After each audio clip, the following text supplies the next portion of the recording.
말씀 보겠습니다. 에베소서 6장 1절에서 4절 말씀, 그리고 10절에서 13절까지 말씀을 한번 보도록 하겠습니다.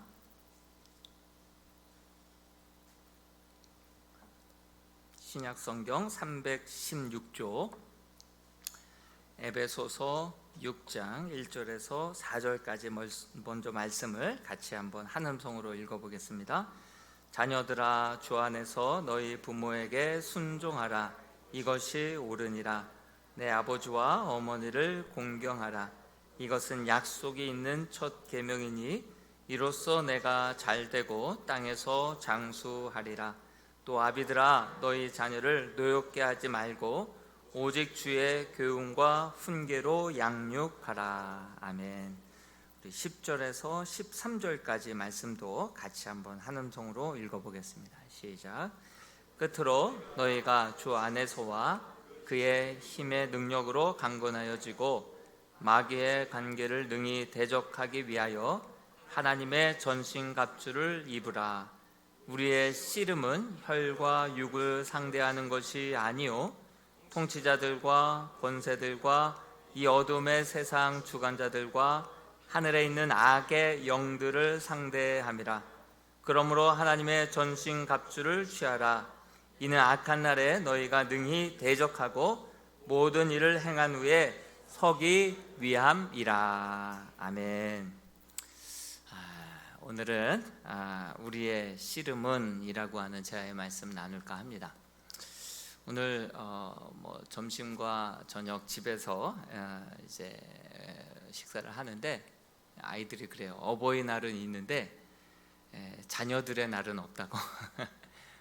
어린이 날은 금방 지나가 버리고 어버이의 날처럼 어린이의 날로 지정할 것이 아니라 자녀들의 날로 지정을 해서 항상 자녀로서 선물을 받을 수 있도록, 선물을 받아도 죄책감이 들지 않도록 해야 되는데 처음 만들 때 잘못 만들었다고. 처음이 중요한 것 같습니다.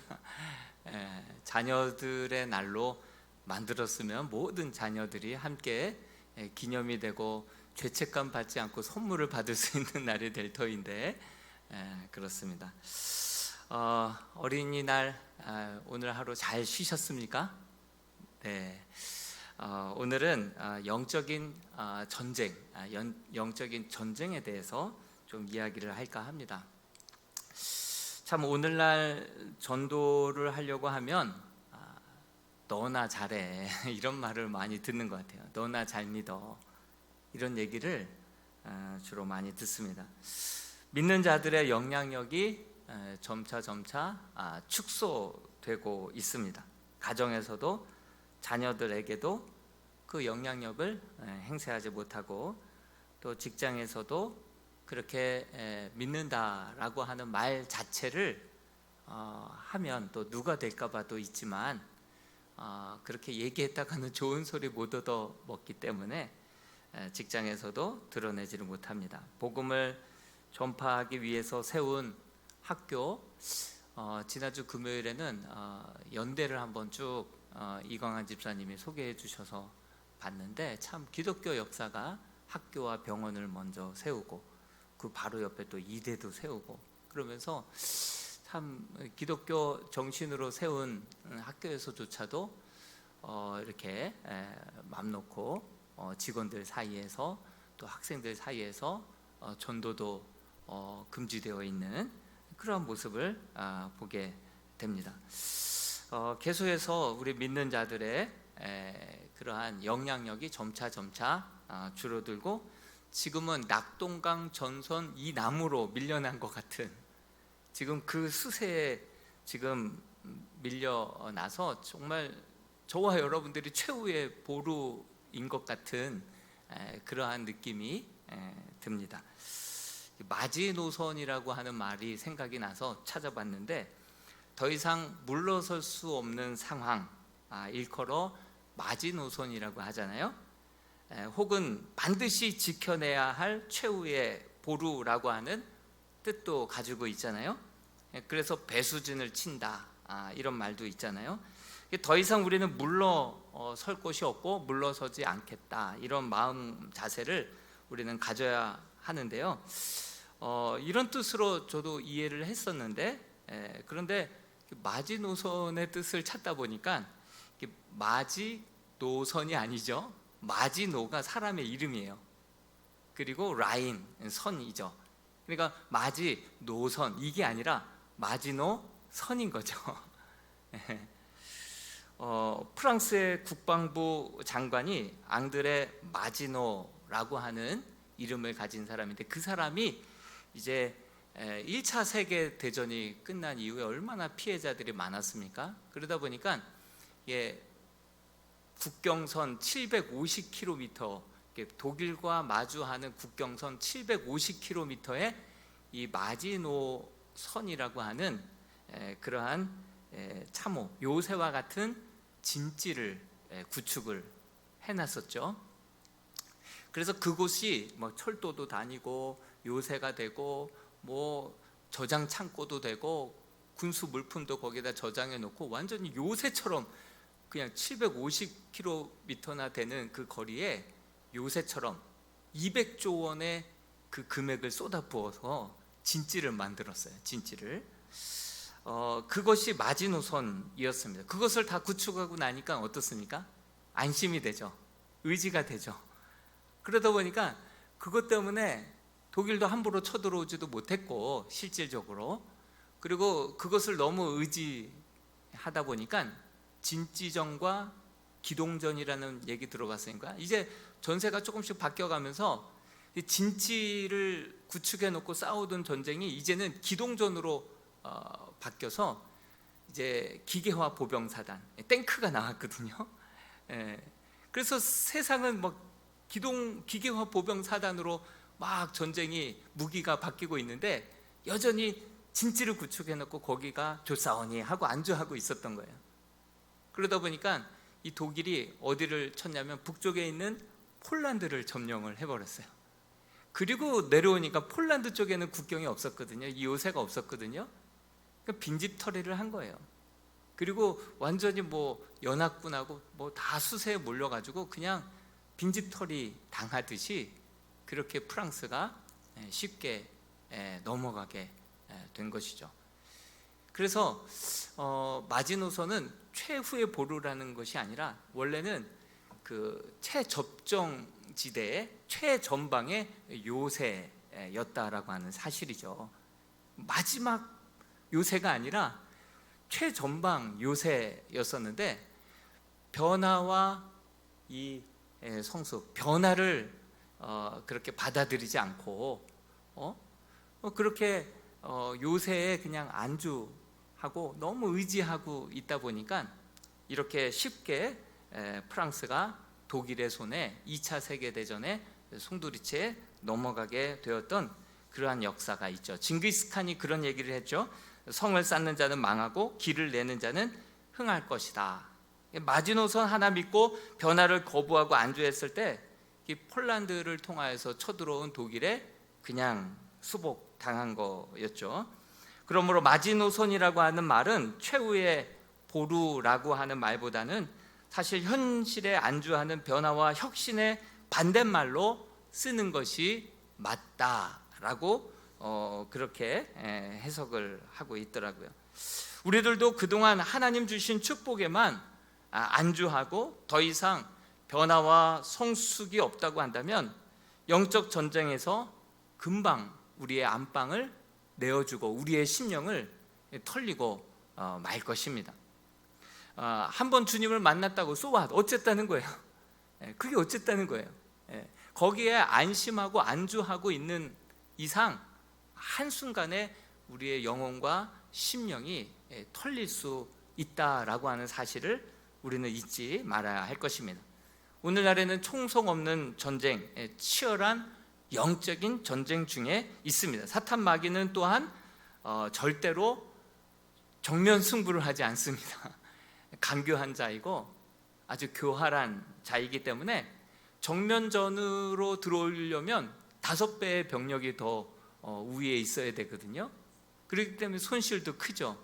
절대로 정면 승부하지 않습니다. 간교하게 약점을 공격해서 약한 자를 통하여서 그렇게 우리의 가정을, 우리의 심령과 우리의 믿음을 뿌리채 흔들어 놓는다라고 하는 사실이죠.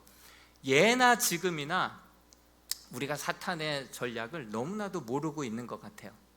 그래서 너무나도 나야 괜찮겠거니 생각하고 안주하고 있다가 점차 신앙에서 멀어져서 아예 영혼의 지옥으로 가버린 그러한 영혼들도 신약 성경에 많지 않습니까?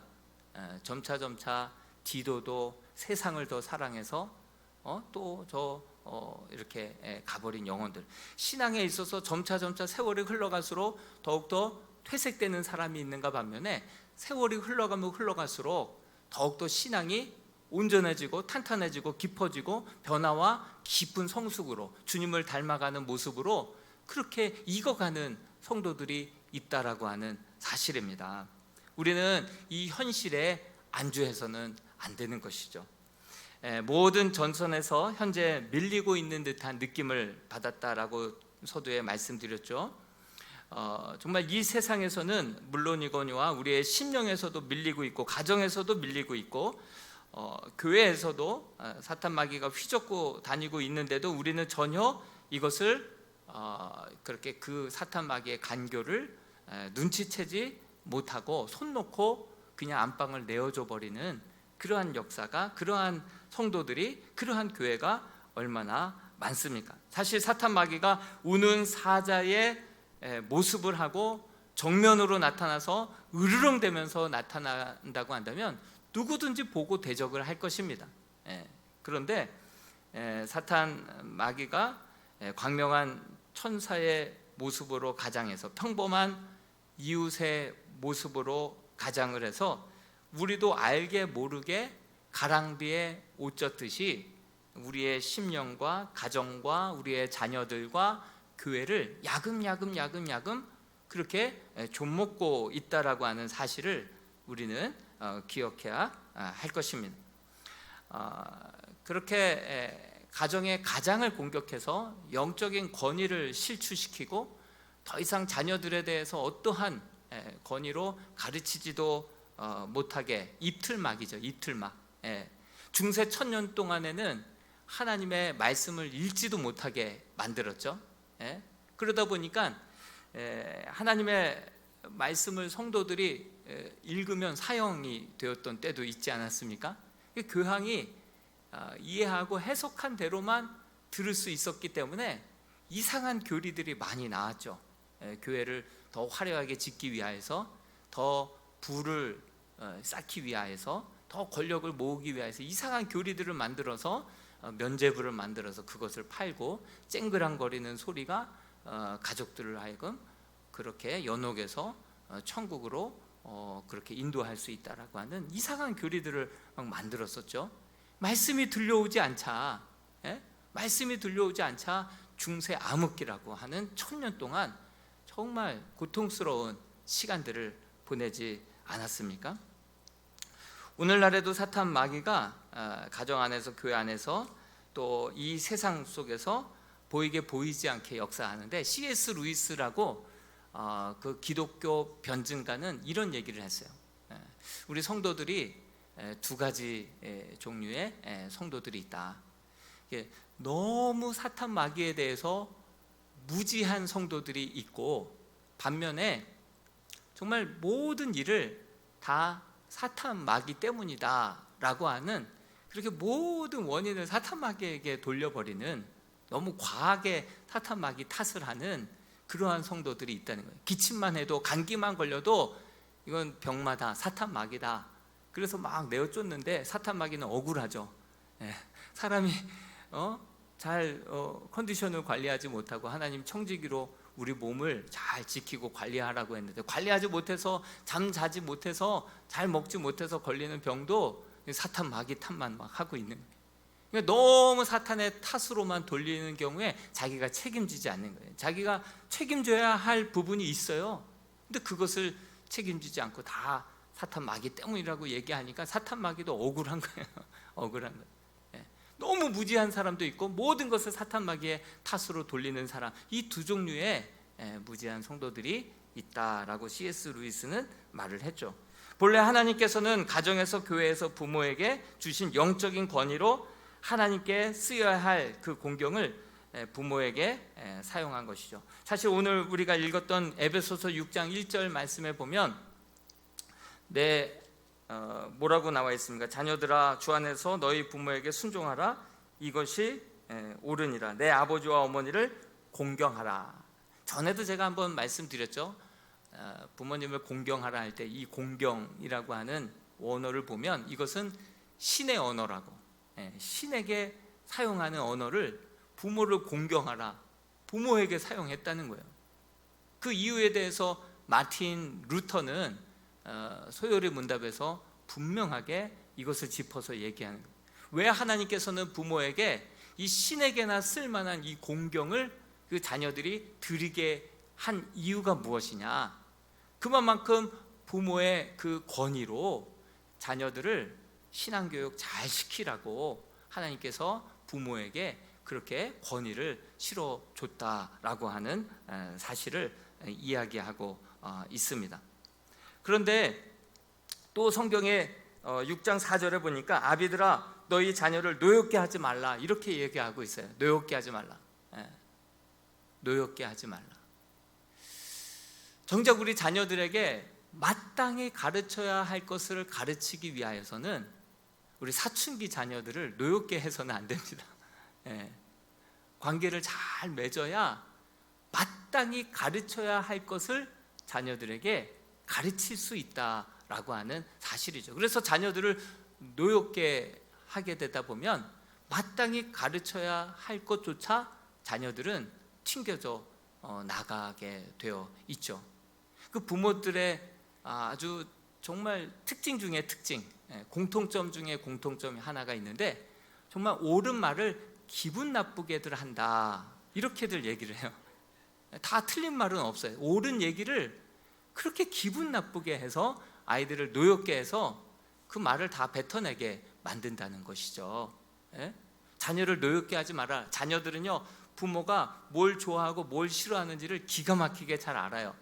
그래서 자녀들이 감동이 되고 부모랑 좋은 관계를 맺게 되면 부모가 뭘 좋아하는지 말하지 않아도 알아요. 그래서 그렇게 해드리려고 노력을 해요. 착하잖아요. 그런데 자녀들이 막 노여우면요, 부모가 뭘 할 때 제일 기분 나쁜지를 알아요. 그래서 그 마음이 다쳐버리고 노여워지면 부모가 하지 말라는 것들만 골라서 하는 거예요. 그래서 자녀들을 노엽게 하지 말라. 옳은 얘기를 기분 나쁘게 하지 말라는 거예요. 진짜 부모의 권위로서 아이들에게 가르칠 것을 제대로 가르치기 위해서는 자녀들의 마음을 노엽게 해서는 다쳐버리니까 정작 가르쳐야 될 것들을 제대로 가르치지 못한다는 거예요. 그래서 평상시에 정말 가르쳐야 할 이 신앙의 본을 가르치기 위해서는 자녀들의 마음을 노엽게 해서는 안 됩니다. 그럼 부모의 권위가 어떤 권위라 하더라도 자녀들한테는 안 먹히는 거예요. 또 안 먹히는 그 경우가, 아버지가 그 어떠한 본을 보이지 못하고 죄를 짓고 살아간다 생각하면 그 자녀들에게 무슨 권위로 자녀들을 가르칠 수 있겠습니까? 술을 그렇게 좋아하는 아버지가 자녀가 술 취해갖고 돌아오면 술 먹지 말라고 했지, 그런 말 할 수 있겠습니까? 무슨 권위로 이야기할 수 있겠습니까? 바람 펴갖고 두 집 살림하는 아버지가 바람 피고 들어온 자녀를 때릴 수 있겠습니까? 무슨 권위로 그 자녀들을 가르칠 수 있겠습니까? 권위가 없어져 버리는 거예요. 오늘 이 말씀은 이렇게 우리에게 마귀의 관계가 이 부모들을 입틀막 시켜가지고 권위를 실추시키게 만들어서, 본이 못되게 만들어서 자녀들을 제대로 교양과 훈계로 가르치지 못하게 해서 하나님께서 주시는 그 믿음, 하나님께서 주시는 그 축복을 그냥 자자손손 대를 이어서 물려줘야 되는데 당대에서 끝이 나게 하고 받은 축복을 다 땅에 쏟아버리게 만든다라고 하는 사실을 우리는 기억해야 할 것입니다. 이 사탄 마귀의 전략이에요. 사탄 마귀가 이 땅에 온 목적이 있어요. 요한복음 10장 10절 말씀을 같이 한번 읽어 보겠습니다. 요한복음 10장 10절입니다. 시작. 도둑이 온 것은 도둑질하고 죽이고 멸망시키려는 것뿐이요 내가 온 것은 양으로 생명을 얻게 하고 더 풍성히 얻게 하려는 것이라. 도둑은 양의 문으로 들어오지 않죠. 목자는 양의 문으로 들어오지만 도둑은 양의 문이 아니라 뒤로 들어오고 몰래 땅 파서 들어오죠. 이 도둑이 들어온 목적은 도둑질하고 죽이고 결국은 멸망시키려는 것, 그 이상도 이하도 아닙니다. 이게 도적이 온 이 사탄 마귀가 와서 우는 사자의 열심으로 삼킬자를 찾아서 두루 다니는 이유와 목적은 요거 한 가지예요. 요거 한 가지예요. 주는 듯 하면서도 결국은 그 영혼을 그렇게 빼앗고 받은 축복을 다 쏟아버리게 하고 자자손손 그 축복을 더 대를 이어서 유지하지 못하게 만들고 그 영혼을 죽이고 결국은 멸망시키려고 하는 그 목적으로 사탄 마귀는 몰래 들어와서 삼킬자를 찾아서 약점을 찾아서 집요하게 공격하되 그 약점을 찾았을 때는 말을 못하게 그 권위를 제대로 행사하지 못하게 그래서 자녀들로 하여금 막 엉망진창이게 만들어 가는 게 사탄 마귀의 전략이다라고 하는 사실이죠. 그런데 사탄 마귀들은 도둑같이 온다고 했죠. 몰래 쥐도 새도 모르게 와서 그렇게 아담과 하와를 유혹했습니다. 그리고 가인으로 하여금 아벨을 죽이게 만들었죠. 또 다윗으로 하여금 어땠습니까? 다윗이 안주했던 때가 있어요. 사무엘하 10장까지만 해도 철저하게 사울에게 쫓겨서 죽음과 나와의 사이가 한 걸음밖에 없었다, 아니다 했을 때는 영적으로 깨어 있었어요. 늘 기도했고 하나님의 뜻을 찾았고 물었고 늘 하나님을 경외했었습니다. 근데 11장 넘어가면서부터는 이제 통합 왕이 되었고 예루살렘 그 성 이제 수도를 또 옮겼고 가는 곳마다 전쟁에서 이기게 되다 보니까 이제는 안심이 된 거죠. 거기에 안주하게 된 거죠. 영적으로 잠에 빠지게 된 것이죠. 그러다 보니까 병사들은 다 암몬 전투로 다 요압과 우리야 다 최전방으로 보내놓고선 본인은 낮잠을 자는 거예요. 낮잠을 자다가 더 이상 밤에 잠이 오지 않다 보니까 옥상 위를 걸었겠죠. 그러다가 우리아의 아내가 밧세바가 목욕하는 한 여인이 목욕하는 모습을 보고 말죠. 그리고 데리고 옵니다. 그리고 우리아의 아내라는 것을 알게 됩니다. 그럼 멈췄어야죠. 계속해서 직진하게 됩니다. 자기의 힘과 권력과 여러 가지 계략을 통하여서 어떻게든 우리아를 전쟁 가운데 내보내고 죽이고 그리고 밧세바를 얻습니다. 힘으로 자기의 권위로 그렇게 빼앗았죠. 그리고 이제 13장에 가서 어떤 사건이 나옵니까? 어떤 사건이 나와요? 이제 암몬이 힘으로 다말을 그렇게 겁탈하는 그런 장면이 나오지 않습니까? 암논은 첫째 아들이고 다말은 유일한 딸인데 그 딸을 그렇게 너무 흠모해서 상사병에 빠져 들었죠. 그래서 암논이 그렇게 다말을 그렇게 간통을 이렇게 범합니다. 범하자 아버지가 대노했다라는 말씀은 나오는데 더 이상 아무런 훈계도 하지 않았다라고 하는 말도 나와요. 왜 훈계하지 못했을까요? 아버지가 그랬거든. 아버지가 그런 은밀한 죄를 저질렀고 자기 힘으로 밧세바를 빼앗아서 그런 죄를 저질렀기 때문에 그 자녀가 그 짓을 해도 아무런 말도 못하는 거예요. 그런 권위가 없는 거예요. 그런 권위가 없어져 버린 거예요. 그렇게 2년 동안 가르치지도 못했어요. 그렇게 되자 결국 어떻게 되었습니까? 압살롬이 그렇게 2년 동안 칼을 갈고 벼르다가 자기 누이를 그렇게 망쳐놓은 암논을 복수해서 죽이게 되지 않습니까? 그렇게 해도 할 말을 하지 못하는 다윗의 모습을 보게 됩니다. 무려 몇 년 동안이냐면 그 2년 동안 못하고, 또 이 압살롬이 암논을 죽이고 그술 외할아버지 댁으로 피신을 했는데 3년 동안도 말을 못하고, 또 다윗의 마음이 간절한 것을 알고선 요압이 그를 설득해서 데리고 왔는데 예루살렘에 2년 동안 요압이 있을 때 해도 다윗은 가르치지도 못한 거예요. 훈계하지도 못한 거예요. 바르게 교통 정리를 해주지 못한 거예요. 왕으로서 한때 이 골리앗을 향하여서는 막 담대하게 외쳤던 다윗이 자기가 잘못한 그 잘못이 있다 보니까 자녀들을 바른 권위로 제대로 가르치지를 못하는 거예요. 교통 정리가 안 되는 거예요. 그러니까 계속해서 이런저런 죄악들이 계속해서 번지는 거예요. 사실 이러한 죄악을 저질렀을 때 나단 선지자가 와서 책망을 했거든요. 나단 선지자가 와서 뭐라고 책망을 했습니까? 비유를 들어서 책망을 했습니다. 한 부자가 있었다. 그 집에는 암양도 많고 수량도 많고 양떼들이 많았다. 그리고 가난한 집에는 이 암양 한 마리뿐이었고, 그 암양은 그에게 딸이었고 자식이었고 유일한 재산이었고 가족이었다. 그런데 그 부잣집에 손님이 왔다. 그 가난한 사람의 양을, 그 한 마리 딸과 같은 그 암양을 뺏어다가 그걸로 요리를 해서 그 손님에게 그것을 드렸다. 그 얘기를 듣자마자 이 다윗이 노발대발했죠. 그 자는 반드시 죽어야 되고 4배나 갚아야 된다. 이렇게 막 얘기를 했죠. 그러자 나단 선지자가 당신의 말과 같이 당신이 바로 그자요, 이야기를 하면서 그의 잘못을 그렇게 이야기하면서, 너는 은밀한 중에 이 죄를 저질렀지만 하나님은 백주대낮에 진짜 네 말대로 그렇게 하나님께서는 갚으실 거다, 이런 얘기를 하셨죠. 실질적으로 어떻게 되었습니까?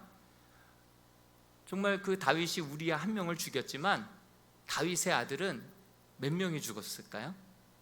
4명이 죽은 거예요. 4명이 죽은 거예요. 그 밧세바를 통해서 낳자마자 아이가 죽었죠. 그리고 또 한 아이는요, 바로 암논이 압살롬에 의해서 죽었죠. 또 7년 후에 반란을 일으켰던 압살롬이 죽게 되었죠. 또 훗날 스스로 왕이 되었던 아도니아가 죽게 되었죠. 4배나 갚게 되는. 그리고 우리는 뭘 알 수가 있습니까? 분명히 하나님 앞에 죄를 저질렀을 때 그 죄로 인하여서 시편 51편에 다윗은 철저하게 눈물로 회개했습니다. 회개는 했지만 그러나 하나님께서는 반드시 그 죄값은 그에게 책임을 지우시는 그 하나님의 모습을 보게 되면, 못을 빼어도 못자국은 그대로 남아 있다라고 하는 사실이죠. 여러분, 우리는 용서에 대해서도 설교를 해야 되지만 그 죄의 값은 하나님이 반드시 책임지우시고 물으신다라는 것을 기억하면서 죄를 알되 피 흘리기까지 죄와 싸워야 될 줄로 믿습니다. 이렇게 한번 죄의 종이 되어버리니까요, 한번 다윗이 낮잠 잔 거였잖아요. 근데 그 죄로 인하여서 밧세바를, 우리아를 죽이고, 이 모든 죄가 그렇게 소용돌이가 되어서, 태풍이 되어서, 찻잔 속에 그 조그만 소용돌이가 나중에는 지구 반대편에 그런 토네이도가 된다. 이거 나비 효과 아닙니까? 이런 역사가 나타나는 거예요. 사실 사탄 마귀의 전략을 다시 한번 말씀을 통해서 잠깐 들여다볼까 합니다. 사실 그 배우의 세력을 저는 말씀 큐티를 하다가 깜짝 놀랐습니다. 우리 사무엘하 13장 3절에서 5절 말씀을 먼저 한번 읽어보겠습니다. 3절에서 5절 말씀, 여기 요나답이라고 하는 친구를 주목하면서 한번 보십시오. 시작. 암논에게 요나답이라 하는 친구가 있으니 그는 다윗의 형 시므아의 아들이요 심히 간교한 자라. 그가 암논에게 이르되, 왕자여, 당신은 어찌하여 나날이 이렇게 파리하여 가느냐? 내게 말해주지 아니하겠느냐 하니, 암논이 말하되, 내가 아우 압살롬의 누이 다말을 사랑함이니이다 하니라. 요나답이 그에게 이르되, 침상에 누워 병든 채 하다가 내 아버지가 너를 보러 오거든 너는 그에게 말하기를 원하건대 내 누이 다말이 와서 내게 떡을 먹이되 내가 보는 데에서 떡을 차려 그의 손으로 먹게 하옵소서 하라 하니. 그렇습니다. 이 요나답이 배후에서 그렇게 암논에게 이런 방법으로 이 다말을 취하라 이렇게 사주합니다. 그리고 뒤에 빠지죠. 이 일로 인하여서 그 말을 듣고 이 암논이 다윗에게 청하고 다윗이 다말에게 명해서 결국 다말이 문병 왔을 때 그리고 그를 위하여서 음식을 차려줄 때 음식은 저리 치우고 힘으로 그렇게 제압을 해서 겁탈해버리고 그런 다음에 문빗장을 걸어버리고 내쫓아버리는 그러한 모습을 보게 됩니다. 이 모든 것들을 은밀하게 사주한 사람이 요나답이었어요. 그 이후에 이 요나답의 이 사주로 말미암아 결국 암논이 죽게 되죠.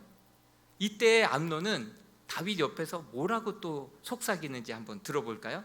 사무엘하 13장 32절을 같이 한번 읽어보겠습니다. 시작.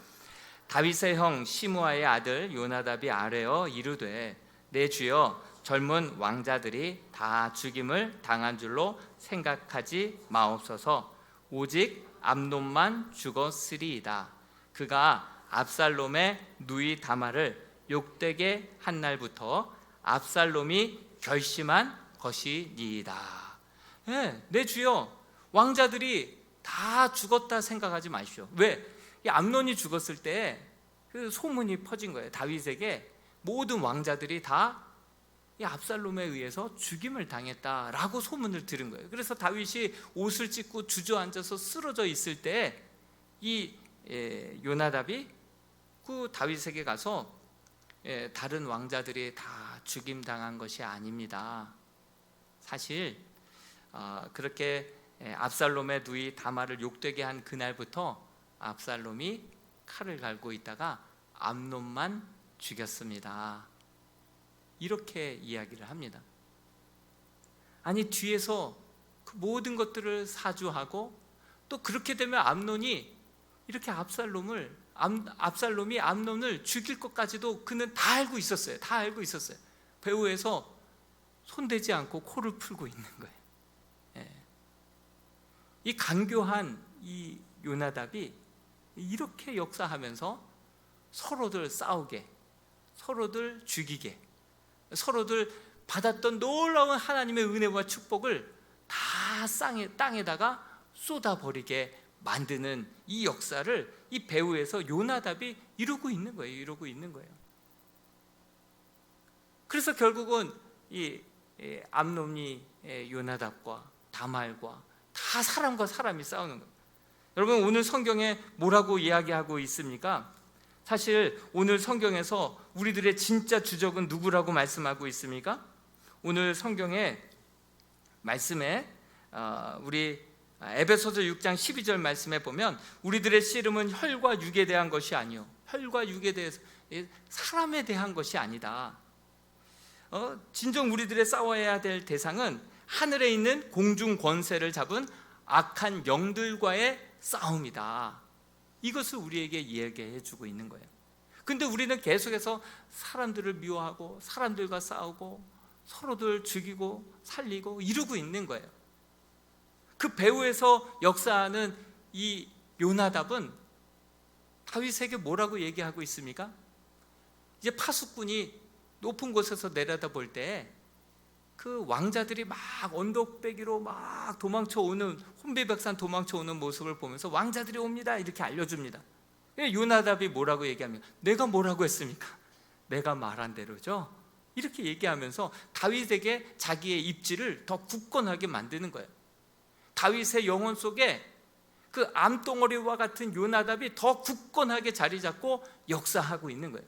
사탄 마귀는 이렇게 보이지 않게 그 사람들의 생각 속에 배후에서 이러한 정말 하나님의 받았던 은혜를 쏟게 만들고 서로들 미워하게 만들고 서로들 싸우게 만들고 서로들 죽이게 만들고 해서 그 모든 은혜와 축복들을 싹 땅에 쏟게 만드는 것, 이 사탄의 역사인 줄로 믿습니다. 이런 모습을 바라볼 때 하나님께서 우리에게 원하시는 것은 무엇입니까? 13절을 말씀해 보면, 에베소서 6장 13절에 보면, 그러므로 하나님의 전신갑주를 취하라. 이는 악한 날에 너희가 능히 대적하고 모든 일을 행한 후에 서기 위함이다. 영적으로 무장해서 악한 영들을 대적하고 계속해서 그 악한 사탄 마귀의 뜻대로 되지 않고 하나님의 뜻대로 바르게 서서 하나님 받은 은혜와 축복과 그 사명을 땅에 떨어뜨리지 않고 놓치지 않고 잃어버리지 않게 하기 위함이 바로 하나님의 뜻이다라고 우리에게 말씀해주고 있는 것입니다. 여러분, 오늘날 우리는 이 사탄 마귀의 이 괴계와 역사를 우리는 눈으로 볼 수 있어야 되고 분별할 수 있어야 될 줄로 믿습니다. 그로 인하여서 우리가 정말 사탄 마귀가 계속해서 이렇게 베드로에게도 그렇게 주님을 배신할 생각을 집어넣고, 가룟 유다에게도 예수를 팔 생각을 집어넣고, 다윗에게도 블레셋 땅으로 도망칠 그런 생각을 넣고, 도마에게도 의심할 생각들을 넣어서 서로들 싸우게, 죽이게, 축복을 쏟게 만드는, 그리고 뒤에서 아주 음흉한 미소를 짓고 있는, 그게 바로 사탄 마귀의 존재라고 하는 사실을 우리는 기억해야 할 것입니다. 이것이 바로 사탄 마귀의 전략입니다. 아버지들로 하여금 이 죄를 짓게 해서 더 이상 그 권위를 땅에 떨어뜨려서 자녀들을 바른 길로 이끌지 못하게 만드는 것, 그래서 가정을 허무는 것, 이 사탄 마귀의 전략이라는 것이죠.